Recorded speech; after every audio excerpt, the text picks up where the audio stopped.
दहशतगर्द handles की लाखों रुपए मालियत की जायदाद अटैच कर ली। हंदवाड़ा में पुलिस ने एडिशनल सेशन कोर्ट हंदवाड़ा के जरिए अटैचमेंट ऑर्डर हासिल करने के बाद पाकिस्तान में मुकीम दहशतगर्द हैंडलर्स की लाखों मालियत की जायदादें अटैच कर ली है। ताहिर अहमद पीर और मोहम्मद रमजान गनाई की प्रॉपर्टी अटैच की गई। पुलिस की तरफ से की गई तहकीकात के दौरान जायदाद की निशानदही मफरूर अफराद की थी। ये ऑपरेशन दहशतगर्दी की सरगर्मियों से निमटने के लिए पुलिस के अज़्म का इयादा करता है। इस टाइम में हम गनापुरा में हैं। वहाँ तो था एक कनाल नामरला अंडर सर्वे नंबर 1178 और यहाँ है 2 कनाल 3 मलार अंडर 1708 और ये है 1708।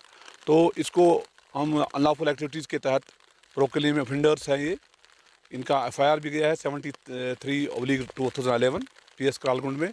तो उसी के तहत हम ये उनकी लैंडेड प्रॉपर्टी सीज कर रहे हैं।